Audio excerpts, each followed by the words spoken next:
ഇന്ന് ഈ ചുഴലിക്കാറ്റ് ഇന്ന് അതിതീവ്ര ചുഴലിക്കാറ്റായിട്ട് ബംഗാൾ ഉൾക്കടലിന്റെ മധ്യഭാഗത്തായിട്ടാണ് നിലനിൽക്കുന്നത്. അപ്പോൾ ഈ ചുഴലിക്കാറ്റിലേക്ക് ഇത് ന്യൂനമർദ്ദമാണല്ലോ, അപ്പോൾ അതിലേക്ക് ശക്തിയായ കാറ്റ് വീശുന്നതുകൊണ്ട് നമ്മളുടെ കേരള തീരത്ത് പടിഞ്ഞാറൻ കാറ്റ് വളരെ ശക്തിയിലാണ്. നല്ല ഉയരത്തിലും ഈ പടിഞ്ഞാറൻ കാറ്റുണ്ട്. ഇന്നും നാളെയും തിരുവനന്തപുരം മുതൽ തൃശ്ശൂർ വരെയുള്ള ജില്ലകളിലേക്ക് നമ്മൾ യെല്ലോ അലേർട്ട് കൊടുത്തിട്ടുണ്ട്. നമസ്കാരം. കേരളത്തിൽ അതിശക്തമായിട്ടുള്ള മഴയാണ് കഴിഞ്ഞ ദിവസങ്ങളിലൊക്കെ ഉണ്ടായിരുന്നത്. തുടരെയുള്ള മഴ ഇനി മുന്നോട്ടുള്ള സാഹചര്യം എന്താണ് എന്നുള്ള ഒരു ആശങ്ക ജനങ്ങൾക്കുണ്ട്. പ്രത്യേകിച്ച് ഏറ്റവും കൂടുതൽ മോൻത ചുഴലിക്കാറ്റ് അതിശക്തമായിട്ട് പ്രാപിക്കാനുള്ള സാധ്യതയുണ്ട്, ശക്തമായിട്ടുള്ള ചുഴലിക്കാറ്റായി മാറാനുള്ള സാധ്യതകളുണ്ട് എന്നുള്ള റിപ്പോർട്ടുകൾ പുറത്തു വന്നു കഴിഞ്ഞു. എന്തായാലും ഈ വിഷയത്തെക്കുറിച്ച് കൂടുതൽ വിവരങ്ങൾ അറിയാൻ വേണ്ടി നമ്മൾ എത്തിയിരിക്കുന്നത് കേന്ദ്ര കാലാവസ്ഥ നിരീക്ഷണ കേന്ദ്രത്തിലാണ്. ഇവിടെ നമ്മളോടൊപ്പം ചേരുന്നത് കേരള കാലാവസ്ഥ കേന്ദ്ര ഡയറക്ടർ നീത കെ ഗോപാൽ മാം ആണ്. ഇതെല്ലാം മാം, കൂടുതൽ വിവരങ്ങൾ എങ്ങനെയാണ് ഈ മോൻത ചുഴലിക്കാറ്റ് കേരളത്തെ ബാധിക്കുക, അതോടൊപ്പം തന്നെ രാജ്യത്തെ ഏത് രീതിയിലാണ് ചുഴലിക്കാറ്റിന്റെ ഗതി എന്നതിനെ കുറിച്ചൊക്കെ നമ്മളോട് പ്രതികരിക്കുന്നു. മാം, എന്താണ് ഇപ്പോഴത്തെ ഒരു അവസ്ഥ? നമ്മളിപ്പോൾ പുറത്തുനിന്ന് വരുമ്പോഴും എപ്പോൾ വേണമെങ്കിലും മഴ പെയ്യാം എന്നുള്ളൊരു ഇതിലാണ് നിൽക്കുന്നത്.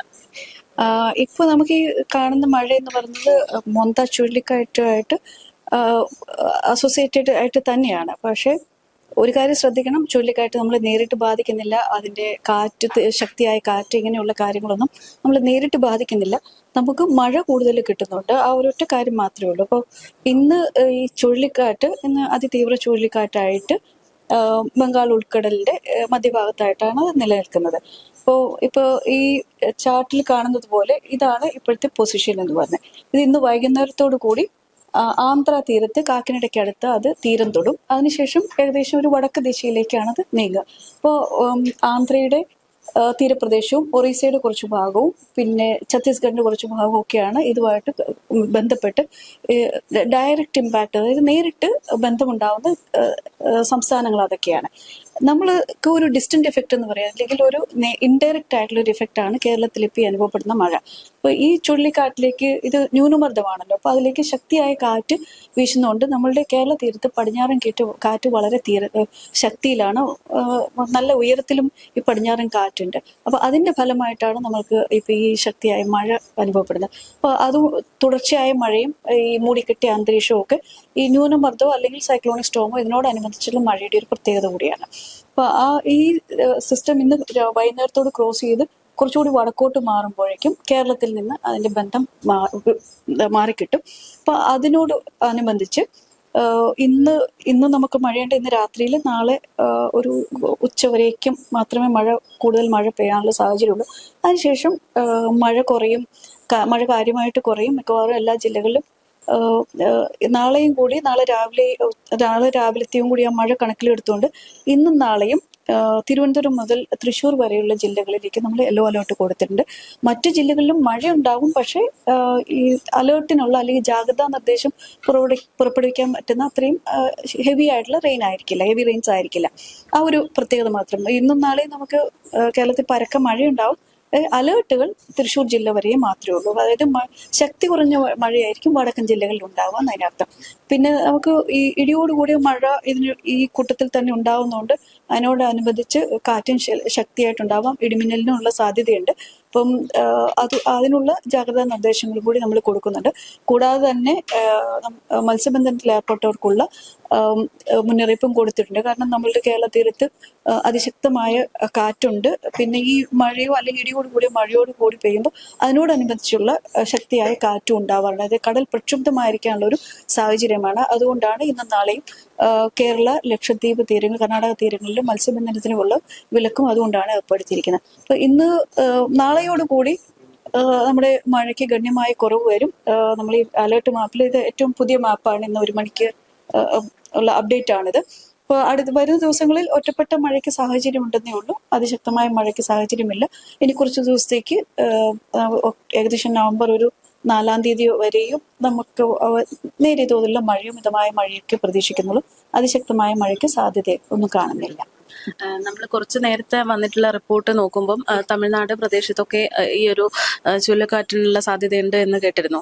അപ്പോൾ ഇപ്പോൾ ഇതിന്റെ ദിശ മാറി എന്ന് അല്ല, ഇത് ഇങ്ങോട്ടേക്ക് ഈ സിസ്റ്റം ഇന്റൻസിഫൈ ചെയ്യുന്നതിന് മുമ്പ് നമ്മൾ തമിഴ്നാട്ടിലേക്ക് അതിന്റെ ക്ലൗഡ് ഇതിന്റെ മധ്യഭാഗം സെൻട്രൽ പോയിന്റ് ആണ് നമ്മൾ ഈ പ്ലോട്ട് ചെയ്ത് വെച്ചിരിക്കുന്നത്.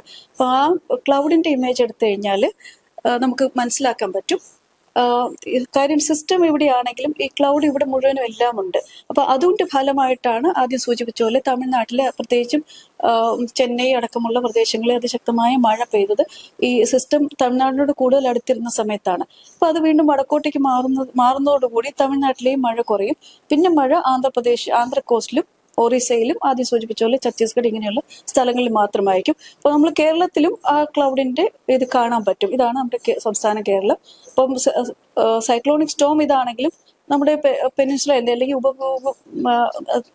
ഇന്ത്യയുടെ തെക്ക് ഭാഗം മുഴുവനും ഇതിന്റെ ഇൻഫ്ലുവൻസിലാണ്. നമുക്ക് മേഘപടലം ഉണ്ട്, ഇവിടെ ശക്തിയായ മേഘപടലമുണ്ട്. അപ്പൊ ഈ കാണുന്ന മഴമേഘങ്ങളാണ് നമുക്ക് മഴ തരുന്നതിന് കാരണമാകുന്നത്. അപ്പൊ കേരളത്തില് കിട്ടുന്ന മഴ അത് തൃപ്തികരമായ രീതിയിലാണോ?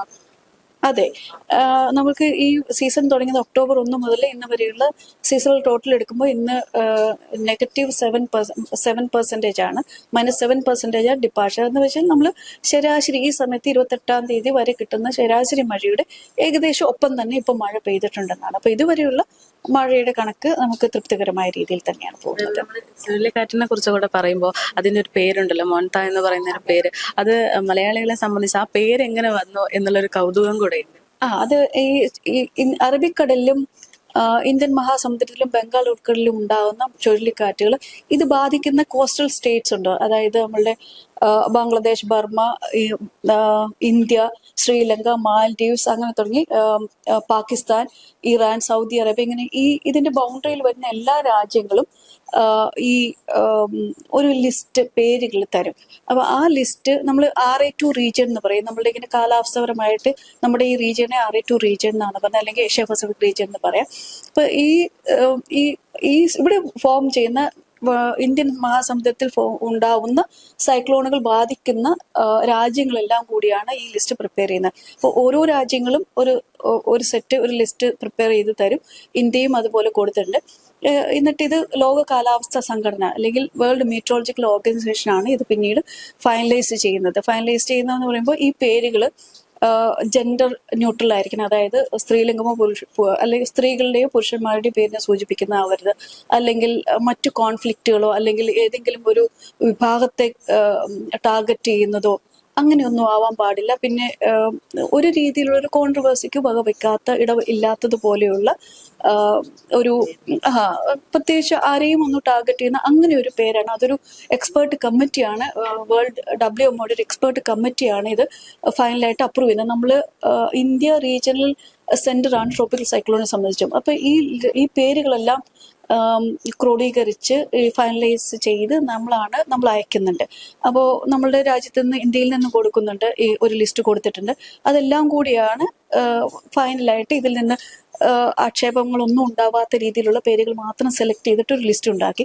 അതിനുശേഷം ആൽഫബറ്റിക് ഓർഡറിൽ ഈ രാജ്യങ്ങൾ നമ്മൾ ആൽഫബറ്റിക്കൽ ഓർഡറിൽ ക്രമീകരിച്ചിട്ടുണ്ടെങ്കിൽ ആദ്യം വരുന്ന രാജ്യം ഏതാണോ അവർ സജസ്റ്റ് ചെയ്ത ആദ്യത്തെ പേര് ആദ്യത്തെ സൈക്ലോണിന്, രണ്ടാമത്തെ രാജ്യം സജസ്റ്റ് ചെയ്ത ആദ്യത്തെ പേര് രണ്ടാമത്തെ സൈക്ലോണിന്, ആ ഒരു ക്രമത്തിലാണ് പോകുന്നത്. അപ്പൊ അങ്ങനെ ഒരു ക്രമമുണ്ട്. ഇപ്പോഴത്തെ ഈ പേര് മോൻത എന്ന് പറഞ്ഞ ഈ പേര് സജസ്റ്റ് ചെയ്തിരിക്കുന്ന തായ്ലൻഡ് ആണ്. അപ്പോൾ ഇതിന് മുമ്പത്തെ ശക്തി ശ്രീലങ്കയായിരുന്നു. ശ്രീലങ്ക S-ലാണ് തുടങ്ങുന്നത്, തായ്ലൻഡ് T-ലാണ്. അപ്പൊ ആൽഫബറ്റിക് ഓർഡറിന്റെ ക്രമം മനസ്സിലായല്ലോ. അപ്പൊ അങ്ങനെയാണ് നമ്മൾ സൈക്ലോണുകൾക്ക് പേര് സജസ്റ്റ് ചെയ്യുന്നത്. അപ്പോൾ നമ്മുടെ IMD Delhi centre regional centre ആയതുകൊണ്ട് നമ്മളാണ് ഈ പേര് ലിസ്റ്റ് നോക്കി സൂചിപ്പിക്കുന്നത്. പേരിടുന്ന ഒരു കാര്യം കൂടി IMDയുടെ ഡൽഹി സെന്റർ ആണ് ചെയ്യുന്നത്. ഒരു പേരിന് പിന്നിൽ ഇത്രയും വലിയ പ്രോസസ്സ് ഉണ്ടായിരുന്നു. എന്തായാലും കേരളത്തിലെ ആളുകൾക്ക് കൂടുതൽ പേടിക്കേണ്ടുന്ന ഒരു സാഹചര്യമല്ല, എങ്കിൽ പോലും മുൻകരുതലുകൾ വേണ്ടി വരുമല്ലോ. അപ്പോൾ എന്തൊക്കെ മുൻകരുതലുകളാണ് മാം? നമുക്ക് ഇപ്പൊ ആദ്യം സൂചിപ്പിച്ച പോലെ ശക്തമായ മഴയുണ്ട്, അതിനോടനുബന്ധിച്ച് കാറ്റിന് ശക്തി കൂടുതലുണ്ട്, പിന്നെ ഇടിമിന്നൽ സാധ്യത. ഇപ്പൊ ഈ 3 ഘടകങ്ങൾ ഉള്ളതുകൊണ്ട് ജാഗ്രതാ നിർദ്ദേശങ്ങൾ അതിനനുസരിച്ചിട്ടുള്ളതുകൊണ്ട്, പിന്നെ ഇപ്പൊ 2-3 ദിവസമായിട്ട് തുടർച്ചയായിട്ടുള്ളൊരു മഴയുണ്ട്. അപ്പൊ അതിന്റെ ഒരു ഇമ്പാക്റ്റും കൂടി ഒന്ന് കണക്കിലെടുക്കണം. അതുകൊണ്ട് തന്നെയാണ് ജാഗ്രതാ നിർദ്ദേശങ്ങൾ നമ്മൾ എന്നും യെല്ലോ ആണ് റെയിൻഫോളിന്റെ എമൗണ്ട് എങ്കിൽ പോലും കഴിഞ്ഞ കുറച്ച് ദിവസങ്ങളിലുള്ള മഴയുടെ ഇമ്പാക്റ്റും എല്ലാം കൂടി നോക്കിയിട്ട് ജാഗ്രതാ നിർദ്ദേശങ്ങൾ ഏതൊക്കെയാണോ IMDയുടെ ബുള്ളറ്റിനിലും ഉണ്ട്, KSDMAയുടെ ബുള്ളറ്റിനിലും ഉണ്ട്, അതെല്ലാം നിർദ്ദേശങ്ങളെല്ലാം എല്ലാവരും പാലിക്കണം, ഒന്നിനെ അവഗണിക്കരുത് എന്നാണ് റിക്വസ്റ്റ്.